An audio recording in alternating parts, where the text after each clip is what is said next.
Isang mapagpalang oras. Buong pasasalamat sa ating coordinators na nakarating ngayon dito sa inyong lugar. National Organizer, Mrs. Nick Ruco at sa buong team. Andito ngayon sila sa inyong lugar, bit-bit ang ginintuang programa ng Philippine Deuterium Divine Wealth Association Incorporated, PDDY sa maiksing salita. Ang programa na ito naglalakbay ngayon sa bawat sulok ng Pilipinas, mula Region 1 hanggang BARM. Pinapaandar ito ng 17 Board of Director bawat region. Mga coordinators nga nakatalaga sa mga probinsya, munisipalidad, mga syudad at mga barangay. 30 ng Pilipinas naglalakbay ang programa na ito. Handog ng Philippine Deuterium Divine Wealth Association Incorporated, mayroong 2 programang ihahain sa inyo. Ang una, benepisyong buwan-buwan. Buwan ang benepisyo. Lilinawin natin sa mga Pilipino. Saan manggagaling mula sa negosyo nga hydrogen gas deuterium. Pangalawa, ang gininto ang programang ihahain. Handog na tulong sa mga magsasaka mula sa pamunuan ng PDDY. Lahat na uri po ng magsasaka. Talakayin natin muna ang unang programang ihahain sa inyo. Itong handog na benepisyo, buwan ng benepisyo sa mga Pilipino. Ito ang mga paliwanag. Ang ating Pilipinas mayaman sa tinatawag na hydrogen gas. Gas ito nga nagmumula sa tubig. Sa science, tinatawag na deuterium. Ito'y dokumentado sa Pilipinas. Panahon pa ito ng ating Pangulong Ferdinand Marcos Sr. ng kanyang mga panahon sa kanyang pamumuno sa Pilipinas noong 1980s. Usapin na ito buhat nung madiskubre ito ng isang Pilipino nga si Cesar Escosa, itong deuterium sa Surigao.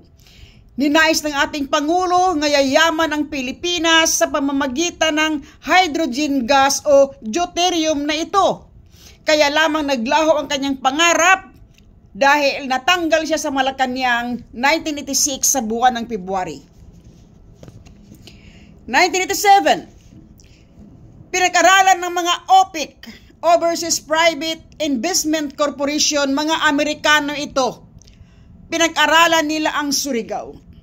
Nang napatunayan na totoo, ang malaking imbak ng deuterium o hydrogen gas sa deuterium deep, nagipagkasundo ang mga Amerikano sa Pilipinas kay Madam Cory Aquino 1987.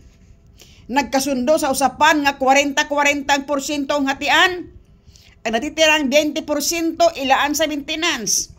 Hindi yun natuloy. Ang istorya nito, malalaman ninyo sa aking YouTube channel, PDDY Secretary.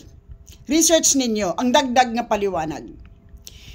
Dahil hindi natuloy yon, nahinto ang programa ng mga Amerikano sa Pilipinas. Ibig sabihin, tunay ang deuterium na ito, dokumentado. Okay, dako tayo noong 2013, December 27, hinain ni BBM ang Senate Bill 408. Nailathala sa mga pahayagan ang kanyang mungkahi sa lamisa ng Senado. Hindi lamang siya napagbigyan dahil sa numero, mag-isa lang siya sa kanyang mungkahi, 24 sila nga magdesisyon. Kailan lang nailathala sa pahayagan ang isa na namang Filipino scientist, environmentalist, chemicalist, kaya wag nating mamaliitin ang issue na ito sa Pilipinas. Siya si Dr. Anthony B. Halog. Sinusukat ang kayamanang nakaimbak sa Pilipinas, nalalaman nga mayroon pala tayong haba na kanal o tinatawag nga Philippine Trends. 868 na milyahe, napakahaba nito, sakop ang buong Pilipinas. 52 miles ang lapad na milyahe, 3 milyahe ang lalim. At ang laman na ito, tansya ng mga scientist, 85 million bariles ang makukuha sa kanal na ito nga sa araw-araw na produkto. Ito ay walang pagkaubos kasi likha ito ng kalikasan. Para itong balon, walang pagkaubos. Isa itong nambuhalang kayamanan nga hawak ng mga Pilipino. Maliwanag po. Nasa kamay ito ng mga Pilipino, nasa Pilipinas eh. Okay.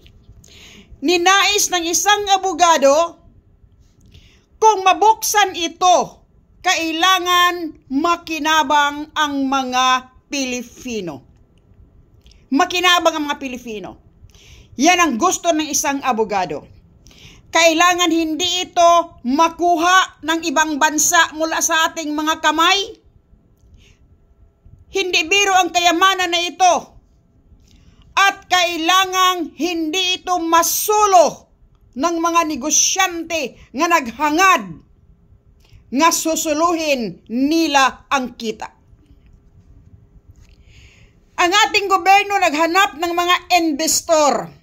Alam nating lahat yan. Magmamasid kayo sa mga balita.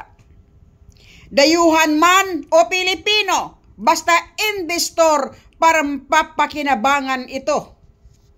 Sa ilalim ng batas na 60-40 law when it comes to oil exploration sa Pilipinas. Ito ay 60-40 law, ito ay uri ng hatian ng investor at ng gobyerno ng Pilipinas. Dito napapaloob ang konsepto ng PDDY. Itayo ang korporasyon, malaking korporasyon nga pag-aari ng mayoryang Pilipino. Ang korporasyon na ito siyang magninegosyo sa hydrogen gas o deuterium na ito na ang kita sa korporasyon ay equally, pantay-pantay nga paghatian ng mga may-ari sa pamamagitan ng buwanang benepisyo. Napakagandang balita po ito para sa inyo mga Pilipino. Isasama kayo sa korporasyon nga itatayo sa buong Pilipinas nga gawin kayo nga isa sa may-ari. Okay, ang hakbangin. Itayo muna ang isang association at ito ay naitayo noong February 15, 2022 kasama ang iba pa nating mga legalities dahil mayroong abogado nga nagasubaybay sa atin kaya bawat hakbangin ng asosasyon hindi po labag sa batas. Okay. So, naglo-launch tayo ng malawakan nga membership mapping sa buong Pilipinas. Target natin nga maging miyembro ng korporasyon na ito ang mga pobre nga tinatawag sa National Development Economic, no? NIDA. Tinatawag ito na 70% poverty line. Sa 120 more or less kapopulasyon sa Pilipinas, ayon sa survey ng NIDA, merong 70% nito nga pobre. Ito ang priority ng asosasyon nga maging miyembro para kung maging korporasyon tayo, isa kayo sa magiging may-ari ng korporasyon. Target natin nga magiging member asosasyon sa ngayon, yung mga manggagawa na kapos ang kita. Mga labandera, mga kargador, mga katulong, walang mga magandang trabaho dahil walang natapos. Marami po ito ngayon sa Pilipinas. Mga tambay nga walang makuhang magandang trabaho. Target natin yan, mga magsasaka at iba pa. Lahat na ore, basta mga pobre nga 70% sa Pilipinas. Okay. Anong qualification? Kailangan Pilipino. Bawal dito ang ibang mga dayuhan nga ibang lahi, ibang dugo. Halimbawa, Pilipino, dual citizen, pero may dugong Pilipino. Ang asawa niyang dayuhan, hindi pwede, pero siya ay may dugong Pilipino at ang kanyang mga anak, pwede. Okay, 0 age, bagong panganak, basta buhay at mayroon siyang birth certificate, isama na ninyo. Gawin na natin siyang may-ari ng korporasyon para sa paglaki niya, napakagandang kinabukasan na nag-aantay sa kanya. Hindi na problemahin ng magulang. Okay. Paano kayo makasali? Sa pamamagitan ng membership card. Sa pamamagitan ng membership card na mayroong numero. Ito ang example. Itong numero. Ang card na ito, non-renewable. Hindi po ito nire-renew. One time lamang ito para magkaroon kayo ng control number sa inyong buong katauhan. Para makilala kayo ng asosasyon. Paano kayo makilala kung wala? Anong paraan makilala kayo sa pamamagitan ng control number? Okay. Ang card na ito, ulitin ko, hindi na po renewable. Hindi na kukuhang muli. One time lang po, magkaroon lamang kayo ng control number. Anong purpose? Ang card na ito ay temporary. Ang purpose natin, magbenepisyo kayo buwan-buwan mula sa kita ng korporasyon, of course. Napakagulo kung walang sistema, kaya ang sistema natin, hinihanda na rin. Itong control number nga nandito sa card, ingatan niyo yung card kasi itong control number ang basihan sa magiging ninyong ATM card. Of course, doon niyo makukuha ang inyong mga benepisyo. Kasi pag tayo na yung ating negosyo, maglagay tayo ng mga automated teller machine sa mga bangko, isaksak niyo doon ang inyong ATM card, hindi ito tinatanggap. Sa oras na yan, ang numero na ito magiging ATM card at doon dadaloy ang buwanang benepisyo bilang isa sa may-ari ng korporasyon. May katanungan muli. Sa ganda ng programa na ito, kailan ito magsimula? Ang target ng ating samahan, ng association, pagkatapos makuha ang 70% nga miyembro, nga numero, sa buong Pilipinas nga tinatrabaho ngayon ng ating asosasyon, ituloy ang ating grupo, magparehistro tayo bilang isang korporasyon.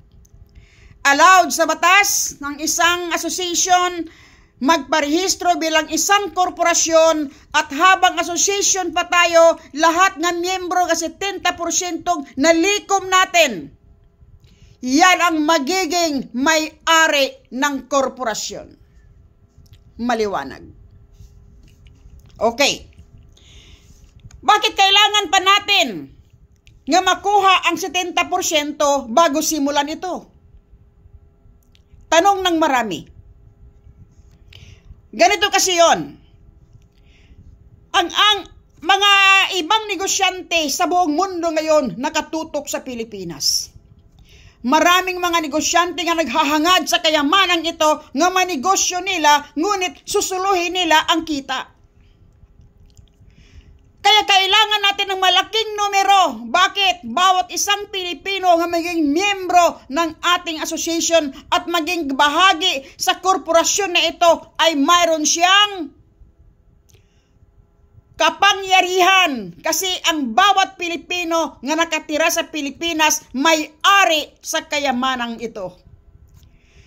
Kaya bawat isa sa inyo na sasama sa korporasyon na ito o magpamembro habang association pa tayo, ang inyong lakas pagsamasamahin natin para malikom natin ang isang buong puwersa para magproteksyon sa kayamanan na ito upang magwakas ang kahirapan nating mga Pilipino. Sana naunawaan po ng lahat. Kailangan namin kayo. Bawat isa sa inyo nga nakapasok nga pangalan sa database. Isa yan sa mag-claim sa kayamanang ito kasi kayo ay tagapagmana ng Pilipinas.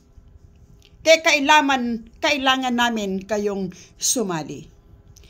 Magmamakaawa kami sa inyo upang magwakas na po ang ating kahirapan. Nasa ating mga kamay po ang ating kapalaran. Wala po sa ibang tao at wala rin sa mga leader nga pinapupo natin sa ating bansa. Nasa ating mga kamay bilang mamamayan sa bansang ito. I-claim natin ang kayamanang ito. Kaya pagkakaisa ang ating panawagan.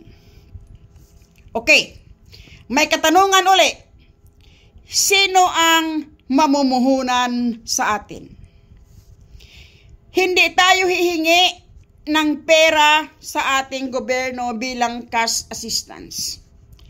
Ang korporasyon na ito nga balak itatayo sa Pilipinas, ito ay private investor. Pag sinabing private investor, may sariling pundo.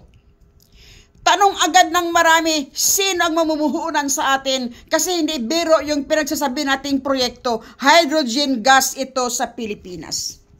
Okay. Ipakilala ko sa inyo ang isang abogado. Siya si Attorney Apolonia Comea C. Sugilon. Abogado, tagapagtanggol sa political career ng Pangulong Ferdinand Marcos Sr. ng 20 years. Siya po ang gumagawa ng snap election sa panahon ni Marcos nung nagkaroon ng kaguluhan sa Pilipinas. Binabanatan si Ferdinand Marcos sa isang oposisyon. Bumaho ang kanyang karera. Nagkaroon ng rally sa bawat sulok ng Pilipinas. Kaya kinakabahan ang ating mahal na Ferdinand Marcos, ang Pangulo natin ng oras na yon. Come to the rescue ang isang abogado. Ang tanong ng isang abogado, saan galing iyong kapangyarihan? Galing sa taong bayan. Well, magtanong ka sa taong bayan kung gusto ka ba nila o hindi. Kaya gidraft niya ang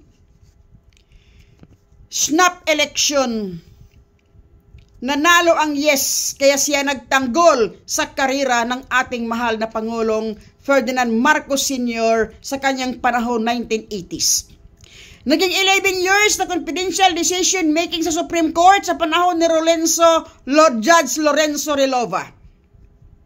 Now, sa ating panahon, nais ipagpatuloy ang sinimulan ni Marcos Sr. nga proyekto, pangarap niya noong 1996, nais ipagpatuloy ito ng isang abogado sa ating panahon ngayon para sa pakinabang ng mga Pilipino. Yan po ang ating Attorney Apolonia Comea Sugilon. Siya ay pumanaw na noong June 5 noong nakaraang taon, pero inahibilin ang kanyang proyekto sa isang successor at ang pundo nito inihabilin sa isang successor at sa pamunuan ng PDDY. Kaya wala pong pagbabago. Tuloy ang kanyang advokasiyang sinimulan at itinatanim na pag-asa sa puso ng mga Pilipino. Okay, may katanungan uli. Sapat ba ang kanyang pondo? Tanong ng marami. Ito ang paliwanag. 1987, pumunta yung Overseas Private Investment Corporation, mga scientist, nagpunta sa Pilipinas, pinag-aralan ng Surigao, target site Surigao. 1987 nang mangyari iyon. Ngayon ay 2025 February. Ibig sabihin, lumipas na po ang 38 years nung pinag-aralan ito ng OPEC at ibig sana nilang iproyekto sa panahon ni Cory, 38 years nang nakalipas. Sa 38 years na nakalipas na ito, marami na pong nangyayari. Nahinog ang deuterium sa Pilipinas. Mula sa Pilipinas, naglalakbay ito sa iba't ibang lugar. Nakarating ito sa Polillo Island, nakarating sa Leyte, nakarating sa Samar, nakarating sa Bohol. Ayon sa istorya nito, Hindi ko lang muna pahabain dito, no? Para hindi kayo maiinip sa akin. Hikayatin ko lamang kayo nga manood kayo sa aking YouTube channel, PDDY Secretary. Doon ninyo maiintindihan po yung lahat. Nakarating ang deuterium sa Dapitan City. Mababaw na po, maaari nang makuha. Wala na pong pressure. Habang naglalakbay ito, lalong tumitining. From Dapitan City, pumunta ito sa kalupaan ng Mindanao. Doon nahinog sa 38 years mula 1987, 1987, hanggang ngayon nahinog ang deuterium sa Pilipinas. Kaya sinong nakapanood sa inyo sa mga balita, sa mga TV stations, nagmilagro ang Pilipinas. Ang mga kalupaan nagliliyab, kusang sumabog. Napanood ba ninyo ito? Ang mga balon, kusang nagliliyab. Ang mga puso, nagliliyab. Ang mga palayan, nagliliyab. Although kahit sa Mindoro na ibalita ito, mga gumagawa ng puso, apoy ang lalabas. Kung napanood ninyo ito ang pagkahinog ng deuterium sa Pilipinas.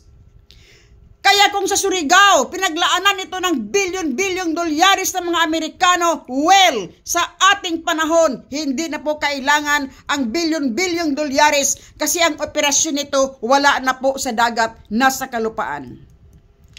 Ibinuka na ng kalikasan ang kanyang mga bibig.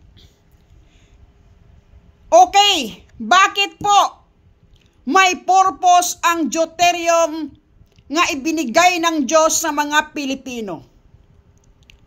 Ang deuterium nga ibinigay ng Diyos sa mga Pilipino, gamot sa ating planeta.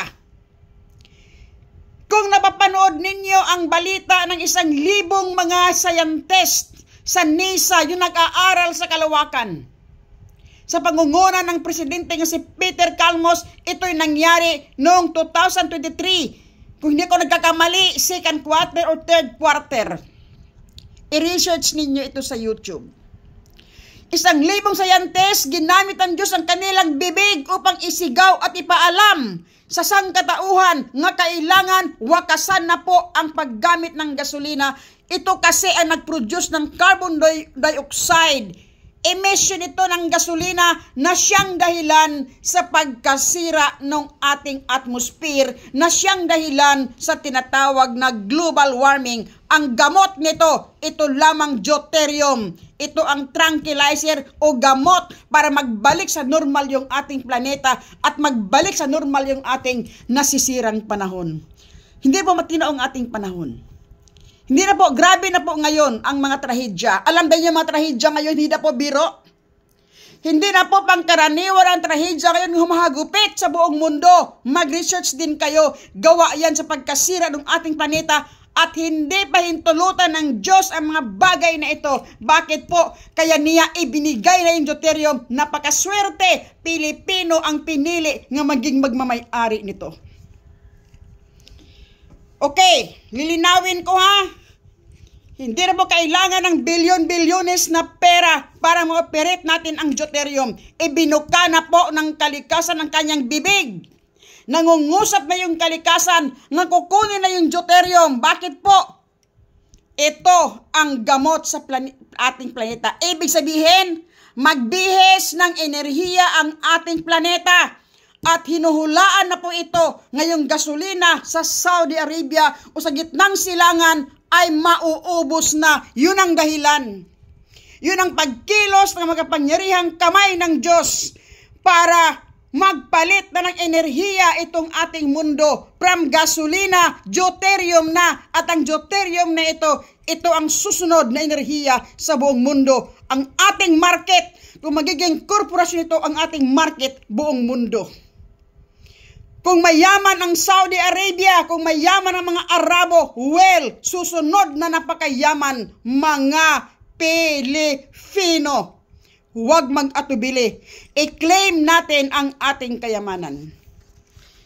So, nasagot ko na sa inyo ang katanungan, kung may sapat ba ang pondo? Yes! May Panginoong Diyos nga nagbigay ng kayamanan sa kamay ng isang napakalinis ang puso na abogado para ihanda ito sa proyekto na ito para sa mga Pilipino. Okay.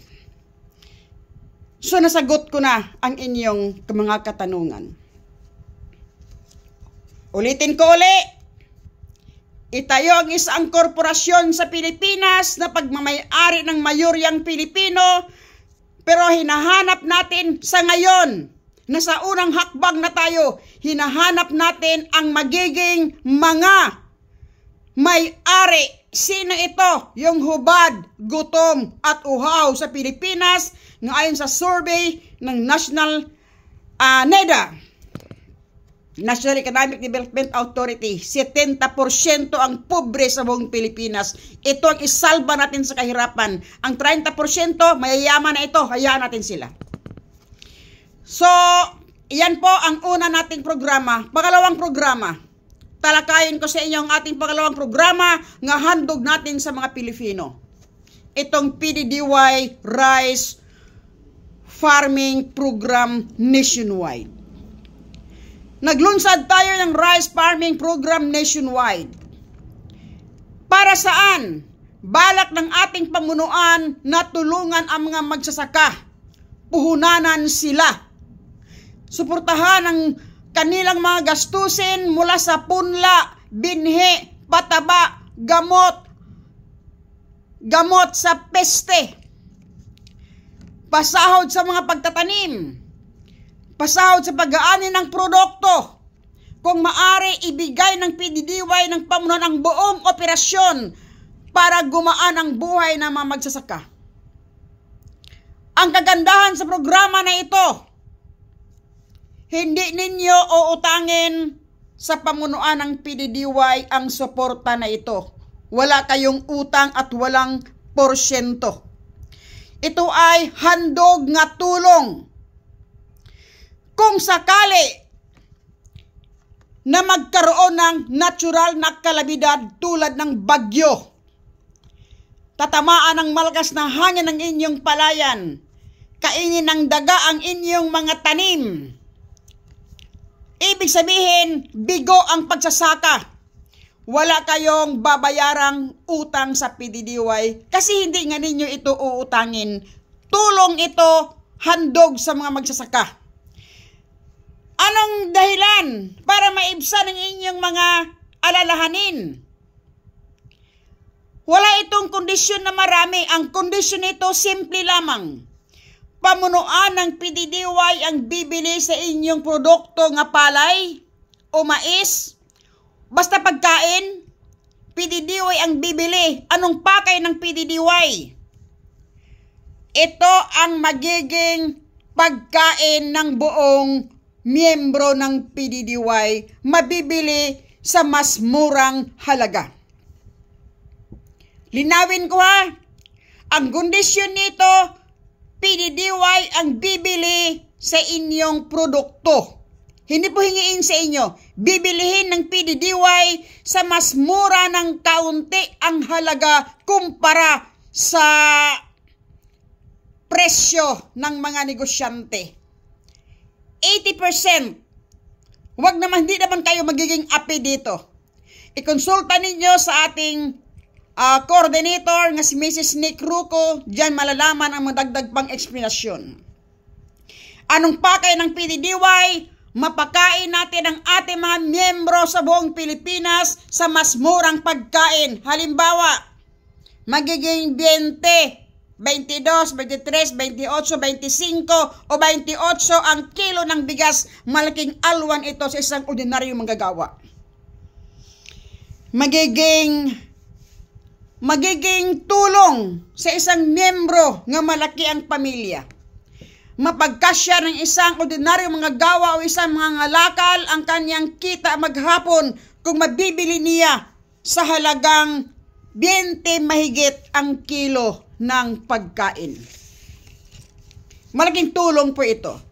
Ito yung target ng ating pamunuan ng PDDY, maisalba sa gutom ang ating mga miyembro Kasi hindi na po biro ngayon ang gutom sa Pilipinas. Sa patuloy na pagtaas ng antas ng ating presyo ng bigas at antas ng mga bilihin, hindi na po nahirapan mong pagkasya ng isang ordinaryong manggagawa, lalo na sa mga probinsya.